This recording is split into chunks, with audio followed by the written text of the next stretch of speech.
Hi there. This presentation is going to think about sustainable development in the way that it relates to population policy. And there is a general need for nations and the world to develop population policy. There's the Malthusian problem of overshoot and overpopulation that continues to require attention, particularly in the populous, poor countries of the world where resources are scarce. There are problems related to urban-rural migration, with urban density being higher than ever and rates of urbanization increasing in some of the world. Many poor nations are stuck in the demographic transition and are suffering from having a high youth dependency ratio. And many wealthy nations are also facing unfavorable age structure in terms of having an older dependency ratio. And all the while, various nations are figuring out what to do with the vast numbers of people either entering or leaving their nations, both of which carry their own sets of unique difficulties. And of course, any policy discussion has to bear in mind the question of policy for whom. And whenever we talk about policy, it's unavoidable that values and politics come into play. And political ideology and agenda setting are always going to be important features of policy discussions, because values are what define problems and identify solutions. And for example, belief in the limits of nature, the idea that there are limited natural resources, that expansion cannot continue indefinitely, is not a uniformly held view. And that those contrasting values are sort of iconic with the debate between Julian Simon and Paul Ehrlich. Julian Simon, on one hand, believed in the healthiness of population growth and the notion that more people would lead to more talent in a society, whereas Ehrlich, who wrote The Population Bomb, thought that it was going to be catastrophic because more people meant more mouths to feed, and that would spell famine and conflict.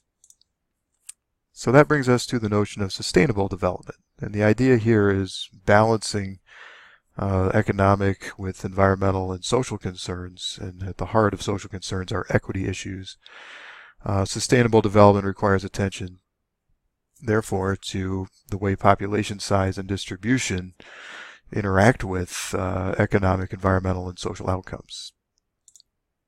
So when we think, first of all, from the Ehrlich point of view, the notion of optimum population, we need to think about how that relates to sustainable population. Optimum has to do with a mathematical carrying capacity, sort of the maximum number of people that can be supported, which is easier to calculate, by the way, for non-human animals because they lack the ability to innovate and come up with technologies. Humans have been able to overcome limits through innovation and substitution, and that was a point not lost on Julian Simon. But sustainable population has a different kind of goal than reaching the maximum or even coming close to it. Perhaps living with a little more elbow room, less focus on optimal population, and more focus on sustaining the Earth's resources indefinitely and for future generations, which is a key principle of sustainable development. But going back to the notion of carrying capacity, this is the equation that's used to calculate it.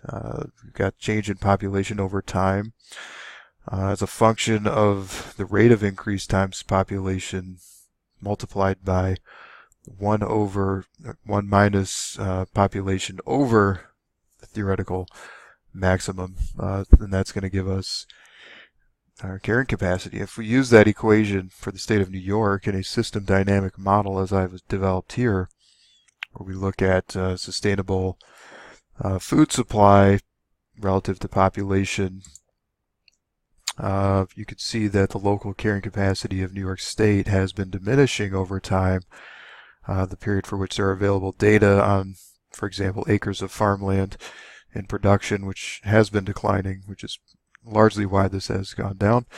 And we've also had a growing population, many people moving into the state of New York.